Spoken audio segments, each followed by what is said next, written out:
The Incredible Hulk will not be presented this evening.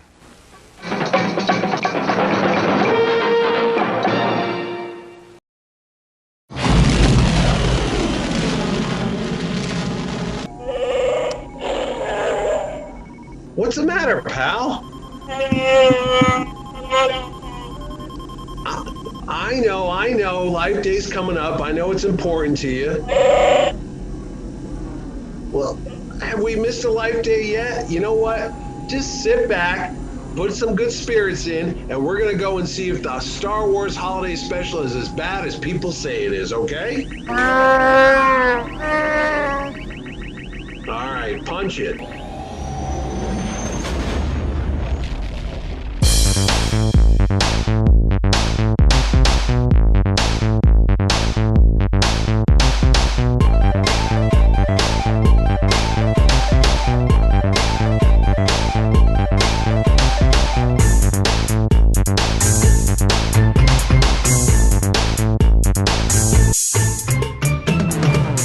Hi, this is Ed Dollister. And this is Mitch Halleck. And welcome to Mitch and Ed's Excellent Adventure. Thanks for joining us for another edition. We've got a special holiday edition of the show. But before we get into that, a big thank you to all our subscribers. We're approaching that magic 200 number where we're going to see Mitch eat some fantastic 1989 Batman cereal. Yes, we are, Mitch. Yeah. Okay, we'll see. Well, we haven't got there yet. And until people subscribe and notify, it's not going to happen. So if you want to see me commit Harry or suicide or seppuku, whatever you want to call it, subscribe today and I will eat that cereal. Maybe we'll do it before Christmas, Ed. Who knows? That would be great. Well, we've been great, getting more subscribers each time. And thanks again to everyone who has watched our last episodes. The Mandalorian one was really popular as well. Still, Land of the Lost is going off like a frog in a sock, as they say. So I don't know. Do they say that in America? Going off like a frog in a sock? No. Okay. Maybe it's just me. It's been chock-a-block. That's basically what it's been. But today we're here to talk about a special anniversary that is happening on the 17th of November. It's the 42nd anniversary of the Star Wars Holiday Special, the infamous Star Wars Holiday Special. And we thought, well, why not? Let's get in the spirit of it. There's a new Lego Star Wars Holiday Special that's dropping this week as of recording on Disney Plus as well. But we asked the question, is the Star Wars Holiday Special really that bad? Yes. All right, that's all we got time for. Thanks very much. Hey, everybody. Have a nice Thanksgiving. No, seriously. The general reaction of people when you mention the words Star Wars Holiday Special, you put them together, is usually a little, that effect. But it really, I don't know. It had some good points, didn't it, now, Ed? Look, I will actually say the biggest crime that the Star Wars Holiday Special commits is that it's a bit dull and boring. That's all I would say. I think if it was I was half thinking if I did a fan edit of it and cut out some of those bits, it actually would be okay. You know, it's not Star Wars, but it's okay. I suppose we should talk a little bit about, after the success of Star Wars, CBS, it's sort of, we're not sure exactly who approached who with regards to putting it on. I've heard story that it was 20th Century Fox, maybe, or CBS approached Lucas because Star Wars was the phenomenon that it was. And they said, let's do something to keep it going. And Lucas was busy trying to get The Empire Strikes Back going. And honestly, it was like, hey, maybe this is another revenue source. Let's go ahead and try this. I really wish the late Charles Lippincott was around right now. He was the head of marketing at Lucasfilm. He might have shed some light on this. It's one of those things that I don't even think the J.W. Rinsler book has a lot. I think they have one page about it in the making of Star Wars, the history behind the scenes and stuff. But I can tell you this, though. I don't think George Lucas had a lot of input in this besides maybe just some, yeah, okay, that's good. And yeah, okay, well, the whole Wookiee family, yeah, all right, way to go. And I think that's about it. It looks like it was done more like the 1970s cocaine fueled variety special producer crowd that was doing Sonny and Cher and Carol Burnett and those crazy 2 hour long Oscar song and dance tribute type of things. Yes. This show, it's a hodgepodge is what it is. It's a little bit of everything. And Well, exactly. And I suppose if you're a younger viewer to our show and you weren't around in the 70s or early 80s, variety specials were really popular. You had the Brady Bunch Variety Hour, you had the Donnie and Marie show, Sonny and Cher. Captain and Tennille had a show as well. And everybody essentially had they were, one. yeah, pretty much. Didn't you have one at some point? I did public actually. TV? I was on the mutual broadcasting system for a while. So there you go. So Good. essentially you had a host and you had guest artists and you had a combination variety of, song, dance. Hence the word variety. A It, spice of life, man. it is the spice of life. So yeah, anyway, so that was really popular. So I think they were thinking, let's do a melding of not to mix our Star Trek and Star Wars metaphors, but a melding of the two genres. And George Lucas did contribute a little bit. In fact, he was adamant. The one thing he was adamant was about having the story about the Wookiees on the Wookiee planet and Chewbacca's family. And I know that there was some resistance because essentially it was going to be a 90-minute mime or Chewbacca without subtitles, unlike our movie. That wouldn't have worked. I mean, No, it's tough as it is, just trying to get through it. When you say the mime stuff, I was thinking there's a sequence besides the Wookiees where Lumpy, we got to introduce all the characters. We have Mala, Chewbacca's wife. Yes. We have Itchy, his father-in-law, or was that Mala's dad or Chewie's dad? Did they ever really tell you? I don't know the lineage of who it was. Yeah. Yeah, but they honestly, I got to just a side note. His jawline really frightened me as a child. That weirdo underwrite thing he had going on there. It was just. I don't know, man. I get they were trying to go for the elderly, maybe no false teeth. No false teeth, no false fangs. Yeah. And then of course the cutie guy that everybody loved was Lumpy. That's Chewbacca's son. Yes. Who looked a little like Adam Rich from Eight Is Enough. He had that like bold Dutch boy haircut of the times. You know? Maybe they just didn't shave Adam and they just maybe it was him. Kind of like a relative of Chaka from our Land of the Lost show. Yes, absolutely. But what I was going to say is there's a sequence in the beginning where he watches these little acrobats on like a hologram. Yes. It's all mime, it's all pantomime and juggling and all the acrobats. Again, the biggest sin that the Star Wars Holiday Special commits for no matter what skit we're talking about is you hit the nail on the head. It's just too long. Like, just say that. Let's go, before we get into all the details, it's 2 hours. If it was an hour, it might actually be a very enjoyable show that people will remember fondly, and it would go on and on and on. But because of its 2 hour length, that's a lot of time to hold the kids' attention, especially back in the 70s, let alone nowadays. But that's my 2 cents. No, I agree. And that's the weird sort of thing, because the whole plan, from what I understand, is this would become like a seasonal special, like one of those Charlie Brown specials. That, like Rudolph the Red-Nosed Reindeer or Frosty the Snowman, like every Thanksgiving. Year. You'd watch it every year around Thanksgiving, and it would become this tradition. That obviously didn't happen, which is understandable if you've watched it. But given on paper, it seems like a no-brainer. They got all the cast back. On paper, Harrison Ford, Mark Hamill, Carrie Fisher, Anthony Daniels, Kenny Baker, Dave Prowse, wink, wink, James Earl Jones. Well, technically, Kenny Baker. It wasn't Kenny Baker. It was R2-D2 as himself. Peter Mayhew as Chewbacca. Yes. And of course, who could forget those lovable characters from a galaxy far, far away? Art Carney, B. Arthur, Harvey Korman, Jefferson Airplane, and some other people. Diane Carroll. How can you forget Diane Carroll?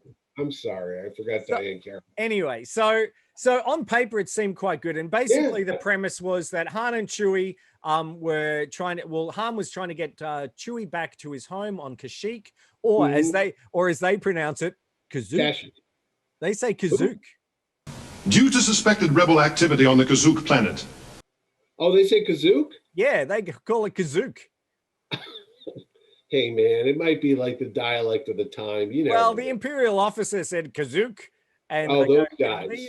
they usually are pretty well. Well, look behind me. I mean, that was pretty cool. That was a Ralph McQuarrie Yes.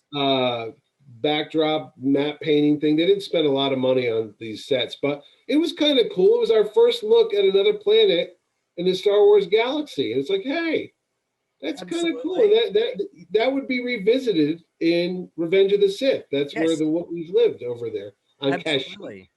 Kashyyyk. And essentially, so Han and Chewie were being chased by the Imperials. Darth Vader was trying to find the rebel spy, so they were tightening the net. Basically, Chewbacca's running late to get home in time, and Marla, his wife, and family are waiting for him, and they're a little bit concerned. So they contact Luke and 3PO. Was that Luke Skywalker? Oh, sorry, Luke and R2. Well, I thought it was Sandy Duncan. Oh well, yeah, I know. It could have been Luke's third sister, twin sister. He had a lot of making. Now I got to ask the question: was this post Mark Hamill's terrible auto accident? Well, that's what they say, but I wasn't sure if I thought he had that about 1979 prior to. Well, he had that Corvette Stingray movie come out, so I thought it was after Star. I always assumed it was after his car accident, which explained why the makeup was so thick on his face, because it is thick. It is like Lawrence of Arabia going through the deserts on a camel thick. It's like wow. Even on 70s TV, you know, you could tell that it was a little bit, but he was giving it all his all, and I think. Oh yeah, no offense to Mark Hamill. I'm just saying it was a little jarring from when you saw him last in the movie as the sun-tan Luke Skywalker. Suddenly you got this heavy eyeliner, short hair type. Yeah, his haircut also was a little bit off. So anyway, so they talk to Marla, and he basically says, "Oh, I'm sure he's on his way. It's all right. Don't worry." They contact Princess Leia with 3PO. Who Princess Leia? If you notice very well, she's doing their taxes because she's using one of the 70s big calculators at the time.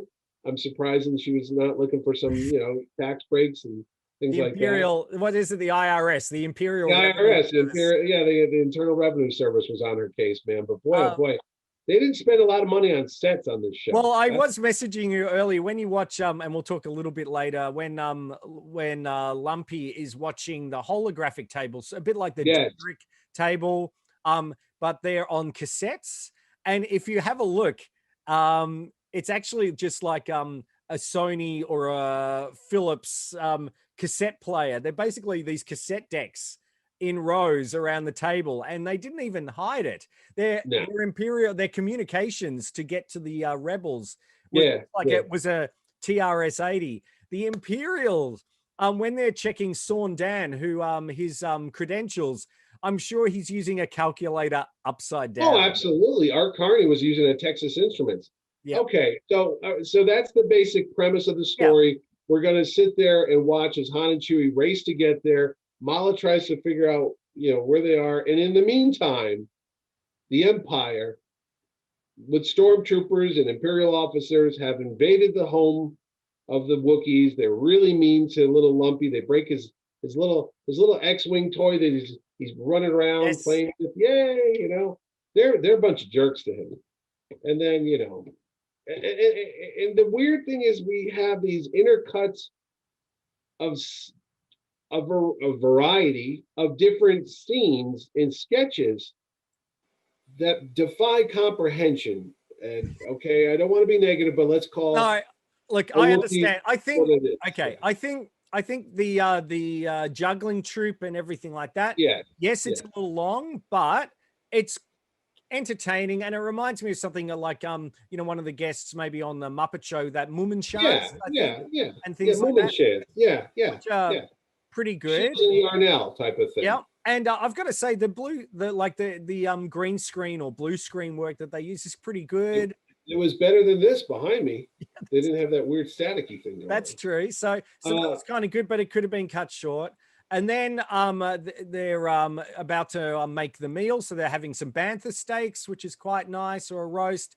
And then this is where Harvey Korman comes in. And As the chef, as the Julia Child character. Coming along nicely. Starting to have a fine aroma.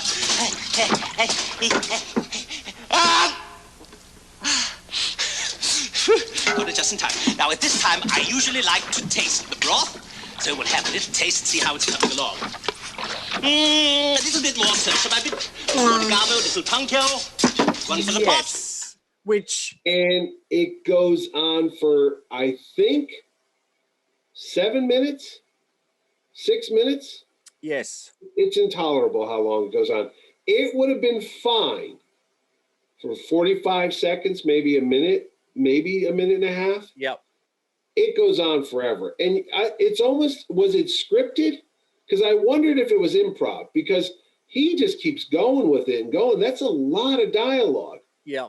I feel like it's half and half, you know. Yeah. Some of it seems a little bit improvised when he's, tasting the food and everything like that. So we both agree that you cut 5 minutes out of that and it's not so bad. No, it's okay. Okay, because, all right. So let's go through, as we're talking about, like, what would you have jettisoned and what would you have kept? So you would have kept that, but at a shorter thing. Yeah, maybe 30 seconds. One thing they did, what I liked is her cooking. The TV screen was a flat screen TV. So it did, precursor our, HD TVs, which I thought was kind of cool.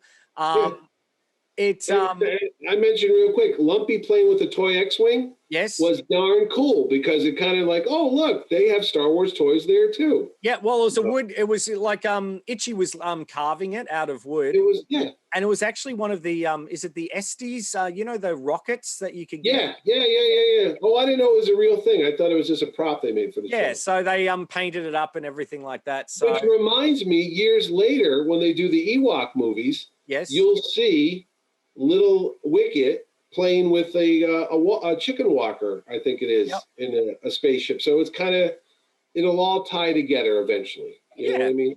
It's not so bad. So that's another good thing. So far in our, is the Star Wars special that bad? So far, we're okay. It's okay. Then I'm checking it off. We're okay. We're making a list and checking it twice. We meet Art Carney, who's a trader, Sawn, and we get to see him in his shop, and there's an Imperial there. They do a little bit, that goes on a little bit long, but he's playing it pretty straight. Yeah, what do you think about his performance? He's known to be Ed Norton, a famous comedian from the Jackie Gleason show, but he's okay. He doesn't really go too far over the edge. It's not like Harvey Korman. He's in character. He's and I feel like that. scoundrel. Yeah, I feel like the whole shtick about the is it the cleaner, the shaver, or whatever he's got? Again, it goes on, and then the Imperial just steals it.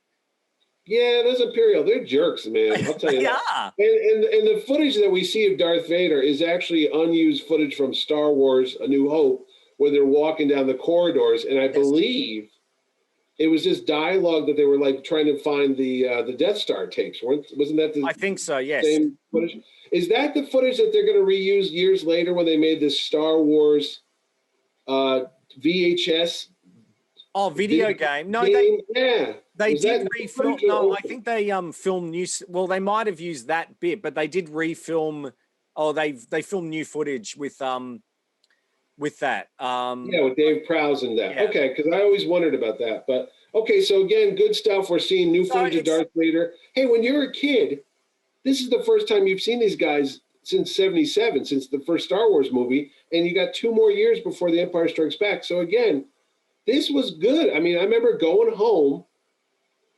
We didn't even talk about that. When I was, 78. So I was about 10, 11. Yep. You were about... I was 8. 7, 8. Yeah. The thought that Star Wars was coming on TV was mind-blowing. And a new episode, not just the movie, new adventures. And our minds, our little grammar school minds were racing with, What were we going to see? Was it going to be like the movie? Was it going to be an adventure? And again, this is why I think the show is going to suffer in the long run, is because all our little brains were anticipating another mega spectacular Star Wars adventure that we saw on the big screen that had a $10 million budget, not a TV budget of probably like $50,000. I mean, it didn't look like a lot of money. I think they spent about $1 million on this. It could have been to get the people, the actors all back. Carrie Fisher's substance might have been maybe. So she basically, looked a little. I think everyone did. Come on. I think even R2 was on the sauce in this show. I'm telling you, he was hitting the oil pretty hard. Did you hear him blowing his dialogue? It was like, what did he just say? Anyway, so let's go back to it. So we're in the show now. So we're looking at Lumpy's toys. We talked about Art Carney. Yep. And so Sean comes to the house to deliver some gifts. This is where it gets creepy, Ed. Yes. Diane Carroll as Mamaea. So basically there's a VR. Or a hair dryer. It looked like a hair dryer that my mom used to use. Well, those Wookiee heads are pretty big, so it probably doubles as a hair dryer as well. Yeah. Okay. And then basically, this happens. Explain this to me. I am found in your eyes only. I exist for you. I am in your mind as you create me. Oh, yes. I can feel my creation. I'm getting your message. Are you getting mine? Oh, we are excited, aren't we? Well, just relax. Just relax. Yeah. So basically, what the hell was that, Ed? I don't know, but it certainly wasn't family friendly or. Oh no! It depends on what family. If you were the Manson family, it's probably appropriate, but not for the Osmond family and the rest of us watching that show. No, it was pretty raunchy. It was awkward. Yes. Imagine being in the room with your mom and dad, and everybody got around the TV and Wookiee sex. Look. I mean. And what was I don't know. Fine. I was going to say, hold on. I don't know what was more disturbing, whether it happened or it happened in the living room while everyone was there. Or just if I wasn't freaked out by Lumpy's expression, not Lumpy, I'm sorry, Itchy's expressions earlier, watching him grind those teeth and kind of get into it when she's talking to him was even a new level of creepiness that I was unimaginable to that point. So yeah, watching Itchy get his rocks off was not fun. And again, the song was fine. If they would have done it just as like the band as a hologram, sure, they could have done that, or as a broadcast on TV, okay, like that. But we're playing editor. We're trying to make Star Wars Holiday Special good. Yep. I'm saying cut that whole thing out. Yeah. Just jettison it. Don't even think about that. Sorry, Diane. Okay, that's on the get that out of their list. All right, okay. Then what happens? And then basically they think they hear the ship. It cuts back to Han and Chewie saying, "We're going to make it. It's all fine. We'll get you there on time." And then essentially, that was a weak Millennium Falcon. I didn't say that earlier, but that Millennium Falcon was kind of put together with like some plywood and I don't know what. They didn't spend a lot on that thing. No. It looked like a stage, like if there was a touring company of Star Wars, it was like a dinner theater version of the Millennium Falcon. Yeah. I digress, but sure, go ahead. No, I agree. So they hear a ship coming, and of course, oh, great. We think, and even when I was rewatching and going, boy, Han and Chewie made it here quick. Maybe it's not right. Forget that. And then it wasn't. It was the Imperials with the Imperial officer who must be wearing the biggest Imperial hat ever. Yeah. I think he was a little bit late for the uniform sign-ups, and that was the only hat he had left because it was like Dark Helmet's brother. Yeah. It was.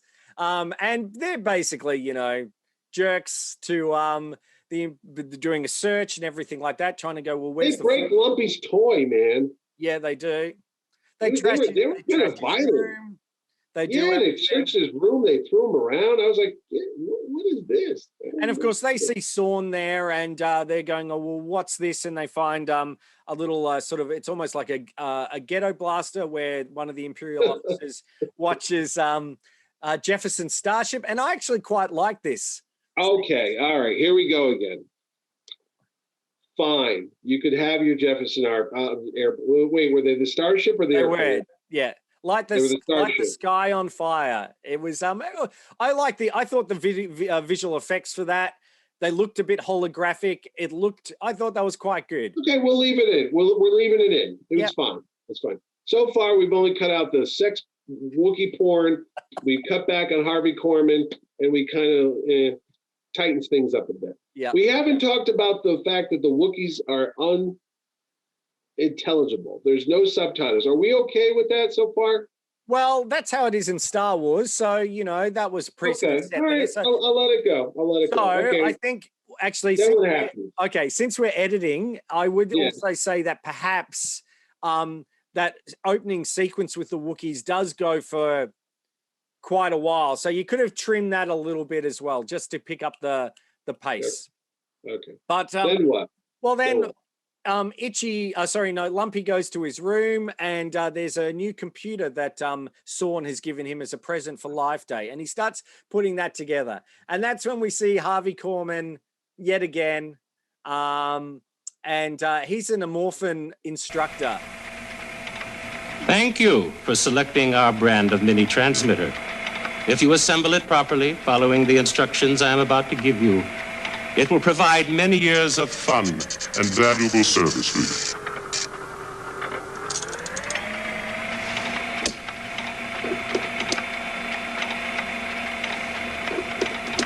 But now, let's get started, shall we?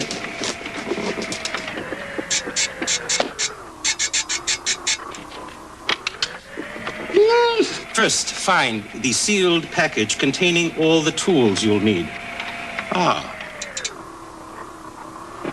It's basically him just going, there's lots of edits. He's supposed to be a robot, and he's having problems, but it goes on. What is it, 5 minutes? It seems like 5 minutes. Maybe it's 3 minutes, but whatever it is, it's long. It feels long. They should have cut it when he did his, That's what I think they should have cut it at. Again, okay, so Harvey Korman needs to be reined in. All right, so we agree that got to be cut up a bit. Yep. So that's what happened. So then essentially, I think we might be getting that order a little bit, because I think prior to that is when they also... Lumpy's watching on it looks like a yellow radio. What, is this the cartoon? This is the cartoon. There we go. Best thing, everyone universally agrees. Yeah. Best thing about the Star Wars Holiday Special is I think it's like a 7 or 11 minute long cartoon with Nelvana in it. Yes. This thing is amazing. Well, now looking back with 42 years and experience, the eyes, I catch the animation. It's a little odd looking, but at the time, it was a Star Wars cartoon. There was never a Star Wars cartoon before. That's right. It looked like Heavy Metal. Remember Heavy Metal, the movie? Yes. It had that look, but Han Solo was Harrison Ford. Mark Hamill was Luke Skywalker. The droids were in it. Darth Vader was in it. And then this new guy, Boba Fett. That was it. That was like the new toy that we were all waiting to see. That's right. Was this the reveal? This was the first time anybody saw what Boba Fett looked like? Pretty much. I mean, he did actually appear in a there was a parade, some sort of parade in the mid-70s, and they had Boba Fett walking with Darth Vader. But essentially, from the general public, and a lot of people did watch this special. It was his first appearance, and it was great. One thing I found though, boy, is he's a little bit of a jerk to animals. How far away? Settle down. All they do is eat. This is all we have, but he's welcome to it. You are foolish to waste your kindness on this dumb creature. No lower life form is worth going hungry for, friend. I take it you have no love of the Empire. Boba Fett. Oh, when he's riding that thing And and he's hitting jamming him- it with that stick. Why do you care for life, pathetic life forms? I think, oh my gosh, come on. Where's the animal liberationists going And on? all I remember is that he smelled funny. That Chewie knew something was wrong with him because he smelled weird. Yeah. But they do get in a strange situation. I do remember Han and Luke upside down. Yes. Well, that was to help with because they were affected by this talisman they were looking for. Oh yeah. What I thought was cool was But that it was a good thing. It was good. So far, if we were doing the show, I think we're at the half-hour point. Yep. If we were cutting this down, we're probably about 35 minutes into it, and that's a good midpoint to this show because that had a lot of exciting. So the cartoon stays. Yeah. Oh, absolutely. What I Okay. liked is you got to see Luke in a Y-wing. Mm-hmm. Get to see, and I liked how it jettisoned the main pod, and you could use that as a And ship. he was wearing the outfit he wore at the end of the movie when he got the medallion, the Yeah. ceremonial outfit, which I always thought was a cool look. Yeah. Don't know why, but the yellow jacket, the brown pants, and the black shirt. He It was should kind have of been- like Han Solo. He What? should have been wearing that at the end of the Star Wars Holiday Special, not his original Yeah. costume. Instead of his X-wing pilot outfit. No, he was wearing his Tatooine outfit. Wait a minute. We're gonna go check on that now. Ed's already doing some stuff there. But no, okay, so go on. While you do that, I'm doing a fact check. The cartoon was fantastic.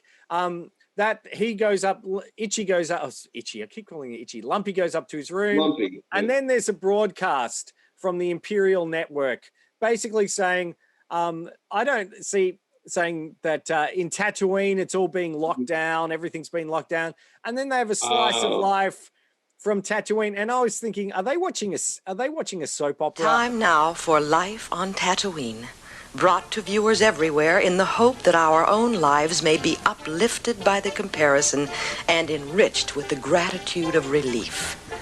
This transmission is unrehearsed and unedited, and is hereby begun without further comment as to its lack of moral value. Or is this actually happening? It was a little unclear, but that's where we see the famous Akmina. Well, I am certainly not going to get rich with customers like you. I thought I taught you to drink faster than that. Well, at least you're steady. Akmina, yes. And she's in the Star Wars bar that Whir used to own, right? Yes. Is that the same one? Well, no, it's not. It's a different one. It's a different one in the book Star Wars Tales. Yes. They explained there's a whole short story about her. That is a different bar. That is not the same bar that Han shot Greedo at. So it was really cool to see all those Star Wars cantina creatures all in one spot, which I thought was pretty cool. And the thing is that if you look at, if you remember the 1978 second wave of Star Wars action figures that came out, okay? Yes. So if you have a look at the Snaggletooth is actually based on the Star Wars Holiday Special version of Snaggletooth. The blue Snaggletooth. No, that was that Sears exclusive one. Oh, the one we okay, got on the okay. card, because if you actually have a look, he's dressed like he is in the Star Wars Holiday Special. So we see them, and then guess who comes back into Akmina's bar? Not That Indiana creepy- Jones. No, Harvey Korman with his volcano-like head. That's a stalker who won't As let him go. Kremen, who Yeah. drinks out of his head. And it's not a bad, like, it's a bit of a poignant thing. It's, the tag at the end where you realize that, she's just saying goodbye to everyone, and, he's a bit of a lost soul. And then they sing the song Good Night, but Not Goodbye to the Yeah. Cantina theme. The theme, it's our theme to the show. No one knows that, but it is. But yeah. Yeah. But wait, those are the lyrics of the Cantina song? Well, no. Well, that song, it's officially, it is Good Night, but Not Goodbye, which is another song, an uncredited song, but they've used the sort of the Cantina band, and you see Okay. Fufrin Dan and the modal nodes in the background. Yeah. Everybody was there. Okay, so that stays in the show. That Well, stays in. I'd say, but not the song. I like the song, but yeah, okay. Wait, does she do two numbers or just one? Just one. It feels like two. Time to go, boys. That song? Yeah. Yeah, it seems like too. I like that. No, all right, because I do remember that song, but whatever. So after that, the day in the life of Tatooine, and I suppose the other cool thing with that is you do. Oh, wait a minute. What? Do we not see exterior shots of Tatooine of that little guy running? I'm just about to say that. Oh, all right, because I remember that. Yeah. You get to see a little Flash Gordon running around who gets, which was a gag left out of the original Star Wars. Right. So with you the get two to see big leg things. Yeah, so you get to see a little bit of, Tatooine life. So that's kind of cool. That was George Lucas humor, wasn't it? It was. See, like the little guy gets stuck between the two. And So that was kind of nice. Anyway, that goes too long as well. Probably like the show has gone on a little bit too long. Oh, no. If only you knew how the troubles. We've had so many Imperial transmissions during this production today. I would welcome the Diane Carroll creepy sex video right now. That's how bad things are going today. But anyway, so it cuts back to that. Then basically, Sawn's still there with Chewbacca's family. They do a whole shtick. that he's like going honeymooners. solo. Oh, I hate that. Yeah, that's gone. Throw it out. Though it's kind of funny because in Solo the movie, oh, you're by yourself? Okay, Han, Solo. It's kind of the same. The good thing you didn't call him Han Loser. That could have been his name. Yep. Han Loser, Captain of the Millennium Falcon. Han Party of One. Exactly. Anyway, so where are we now? Where are we in this disaster? Basically, what happens is that what Lumpy is working on, they trash his room. He works on the computer that Harvey Korman was teaching him how to build. Step 1 of 437 or something like that. And he basically sends a message out. So yeah, he contacts that, the basically saying that a fake transmission saying you've got to go back, you've got to report back to base or something like that. Yeah. So what happens is the Imperials leave, but they leave one stormtrooper. One stormtrooper there, one guy. And then Han and Luke, Han and Chewie appear. Yeah. Okay, let's talk about this. Okay, here we go. Earlier on, we see Lumpy bored out of his mind, hanging around the treehouse, walking on the railing. That's dangerous. He balances, precariously there. Yep. I'm going to say Lumpy's pushing a good $2 bills, maybe 250. Maybe he's a little chunky kid. He's not called Lumpy because he's svelte. Let's be realistic about it, okay? He was a big kid. Yeah. Big boned. Yeah. Okay. Han confronts the stormtrooper in one of the most amazing feats of acrobatic daring do, dare I say. Yeah. Where he just goes, hold on, Ed, from all the way from America, I'm going to try to push you out of the way and see how quick you are to react. I want you to emote that Harrison Ford, like, whoa, ready? Oh!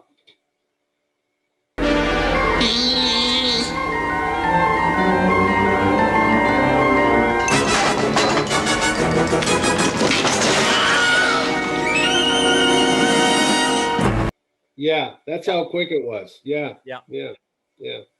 So now that railing that supported the weight of this chunky little Chewbacca kid gives way like balsa wood. Boom. The stormtrooper falls hundreds of feet to his death. No one checks on this. No one sends any follow-up thing. Sawn does send in a report saying, that stormtrooper you left here, because there's an alert going out basically saying, look, he stole some of my stuff and he flew out, and they'll check it. So I think I think we should investigate him a little bit more. This guy seems like some kind of serial killer. He's out there killing people left and right, and he just conveniently gets rid of the bodies. It's like, it's like Goodfellas if they were Wookiees. Okay? That's right. So anyway, Han's there, and then for another awkward, deep-rooted sexual overtones is Mala's loving gaze at Mr. Harrison Ford. He is a good-looking man. He's a good-looking fellow, but she's a little too long. I mean, her husband's right in the room, unless he's looking at that porno video that the granddad had, because all you see is Mala. Ready? Let's do this. You're like family to me.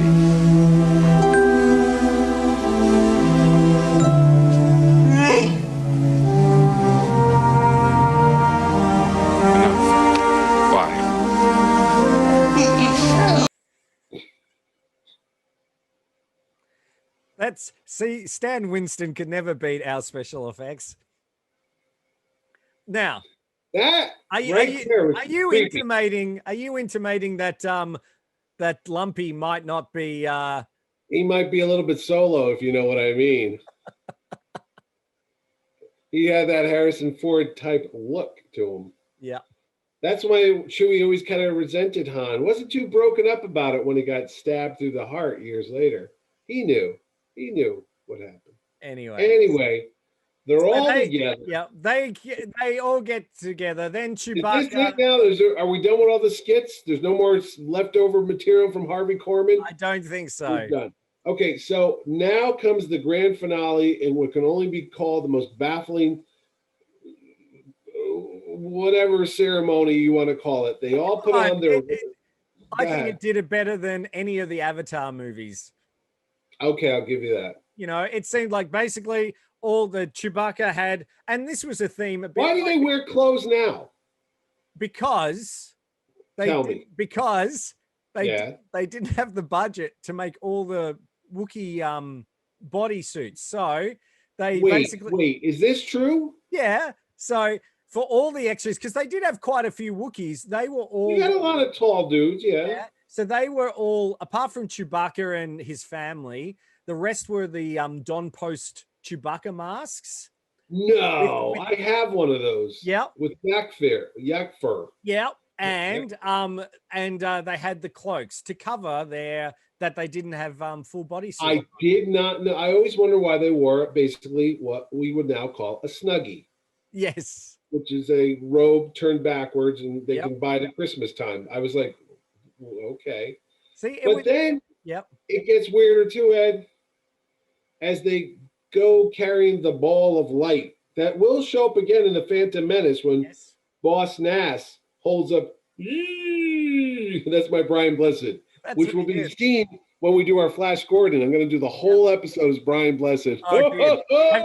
Hopefully not with the fur undies, but anyway, yeah. I'm going shirtless, buddy. So it's So anyway, they got this thing. I don't know what it is. Yeah. But then they walk into the light, like like poltergeist, like into the tree of life. They're walking into the tree of life. They're walking into a tree of life for life. Like Sonny Bono walked into a tree, Ed. That was awful. That's. You can leave it in. You can leave it out. I don't care. Anyway, they walk in, and people know how long it took to film this episode. You know why? It's like it's like. You know what our next episode's going to be? Is Mitch and Ed's episode adventure really that bad? This show's like the holiday special, for Christ's sakes. Jesus God, man. Okay. Anyway, all right, we're sorry. Just save this for the blooper reel for the end of the year when we do the Burt Reynolds thing. My understanding is that Life Day is celebrated like on different worlds. So around the galaxy. So yes, but this one it's on Kashyyyk. So Kazoo. That's why I almost said Kashyyyk. Because that's why Leia and Luke and 3PO and R2 all come by to celebrate. Leia shows up in the same outfit she's been wearing for the whole time in the last movie. Yep. And then Luke's changed his clothes. You told me I was going to try to put the picture up, but I don't want to touch my computer right now. Please don't. Yeah. Well, so you're telling me he's wearing his desert fatigues, you say? Yep. I'm pretty sure he is. I thought he was wearing his X-Wing pilot outfit. Yeah. No, you're right. You're right. I have a still picture, which was behind me, but I'm not going to touch it. Yeah. He is wearing the little Tatooine clothes. Han is wearing the typical Han outfit. And now here comes a point of contention.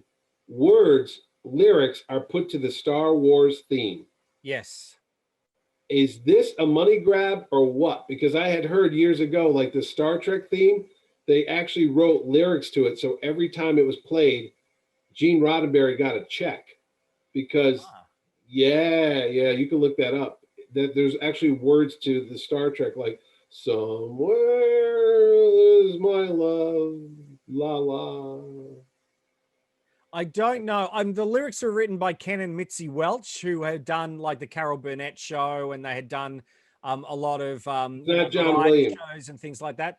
The music obviously is by John Williams, but Right, but not the lyrics. Because his son did write lyrics to the Max Rebo band. Yeah, Lapti Neck. Yeah, there's actually words to that stuff. Yes. So, but not this time around. No, this time Carrie Fisher is like, a day will. No, I don't think she's a bad singer. I think no, she's a good singer. I didn't say she was bad. No, I know, but I Debbie also Reynolds feel was a like famous how crooner. horrible it is, but she's not a bad singer, and it actually it actually fits. Okay, it's fine. It's does. a bit unexpected. We celebrate a day of peace, a day of harmony, a day of joy we all can share together joyously. It is. I just like the bored looks on Harrison Ford and Mark Hamill's face. I think even 3PO looked a little bored on that scene though, because he's just like. I thought we'd frozen again. No. He looked like he was frozen before they had Zoom technology. Okay. 42 years ago, all you saw was Ford go. He was a little bit like that. So yeah, he looked lanky in that one. He looked very thin. I wonder if he was filming Force 10 from Navarone or something. It would have been. That was. Because his hair was shorter. Yeah. 70. Yeah. He looked like it. So he didn't have the thick Mark Hamill pancake makeup on going on, you know.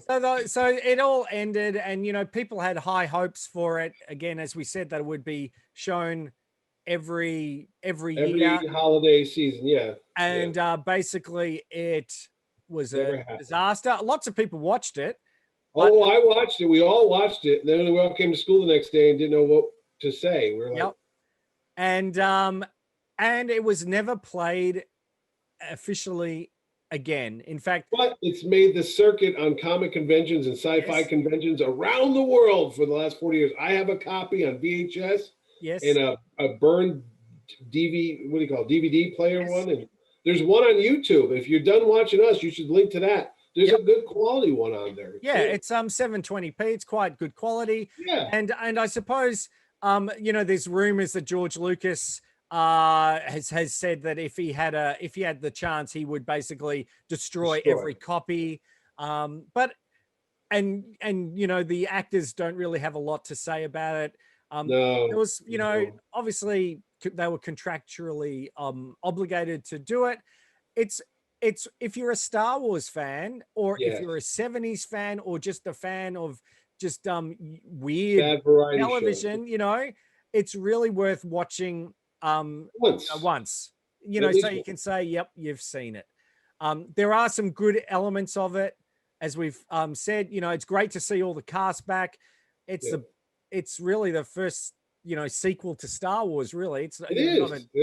And it's been incorporated into Star Wars current canon. Yes. Not because Lumpy in the Star Wars The Young Jedi novel series by Kevin J. Anderson, which doesn't exist anymore. Yep. That's now because they had Han's twins, Luke and Leia's twins, Jason and Jaina. They're gone now. But Lumpy was a Jedi Knight in those books. His real name is Lumparu, which is like a long name. But he became a Jedi Knight. Who knew Lumpy had the Force? Yep. But that's all gone now. But you can still read them in Star Wars. And it was in 1979. I think it might have been Random House brought out a book, the Star Wars, the Chewbacca family, the Wookiee storybook, which sugarcoats them. They were thinking they were going to at one point do a line of the action figures of Chewbacca's family, but it never got past you know, the prototype stage. I'll find a picture and put it up right now. But there's you know, there are, if you're interested and want to collect about the Star Wars Holiday Special, you can still online, apart from the bootleg copies, there are press kits and things like that. Hey man, all I know is it was a showcase for Star Wars toy commercials. All I do recall from watching it that night is there was a commercial after commercial, that good 70s toy commercials where they show the kids playing with the toys and all that. So there was a lot of that. And if you're really into Star Wars holiday stuff, it didn't end with this. Oh no. In 1980, our friend Miko would return with the Star Wars Christmas album featuring a young Mr. John Bon Jovi. That's correct. And Anthony Daniels, of course. And Anthony Daniels, of course, is back as C-3PO. But the song, What Do You Get a Wookiee for Christmas When He Already Has a Comb? It's a classic. Is a classic. Yeah. You can't beat that one. I love that. We had that as a kid for the kids on a CD. Yep. And I think it's been reissued. Yeah, I've got it on CD as well. It's it's good fun, and it's great to you know, of course, look at us with our Star Wars, you know, holiday sweaters as Christmas approaches, and of course they're grabbing hold of that Star Wars Holiday Special legacy with the Lego Star Wars Holiday Special that's dropping this week on Disney Plus. Which and I forgot, speaking of Disney Plus, they mentioned Life Day. Yes. In episode 1 of The Mandalorian. So that's what I was trying to refer to when I said it's part of canon now, because the bounty that he carbonizes there, whatever. The guy says, "Oh, I think I have to make it home for Life Day or something like that." So it's a deal. And of course, you've got Boba Fett's weapon that you do see in the animated series. So there are links to it. Yeah. So it has had, you know, an impact, both positive and negative, on Star Wars fandom. So would you say, is the Star Wars Holiday Special really that bad? Oh, well, I was going to say no Star Wars is really that bad. Last Jedi.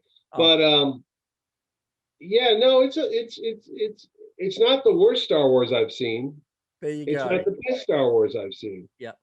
I would say, both. again, elements of it are great fun. And even if you just watch the live action with, you know, Han, Luke, Leia, it's great to see them in a, you know, in a whole different setting. Yeah. It's like when you see Luke on the Muppet Show, you know, Mark Hamill, there as Luke Skywalker. It's just really cool. Or Chewbacca. Or I like it when the droids would show up all throughout the 70s and 80s. They'd pop up on like Sesame Street or the Bob Hope special or whatever, or Carol Burnett or Donnie Marie. I remember C-3PO that was dancing. great. He was dancing on Donnie Marie, and he danced on the Muppet Show as well too. And actually, when you think about, you know, Donnie Marie, brother and sister, and they were playing Luke and Leia. Whoa! I wonder if George Lucas stole the idea of Luke and Leia being brother and sister from Donnie Marie Osmond show. Right. They were on that together. Well, maybe. And I wonder if he stole the idea that Paul Lynde was really Darth Vader. Come on. Well, I was going to say little Jimmy Osmond might have been little Jabba the Hutt. You never know. Looked a little bit like Lumpy. He did. The they all had that hairstyle back. Everybody had that hairstyle. What am I talking about? Anyway, so that's it. That's the Star Wars Holiday Special, soup to nuts. We've given you an abridged version of the whole thing, what we would have done with it. Basically, what did we cut out? Like almost an hour? Yeah. So yeah, it's a good 45 minute, hour long show. Yep. So again, watch it at your own peril, but we've watched it so you don't have to. But thank you very much for watching our show. Every time we got a new show, it's great to see new subscribers and new comments. We've had some fantastic comments. Someone was suggesting we could do maybe the King Kong movies, because next year is the 40. Oh, the 76 one with Jeff Bridges, or the original? So we do all of them. So we could do the 30, that was a great movie. 2005. So we'll be doing that. So if you've got a suggestion, don't forget, comment below. We'd love to see those comments. And again, don't forget to subscribe. And what should you do, Mitch?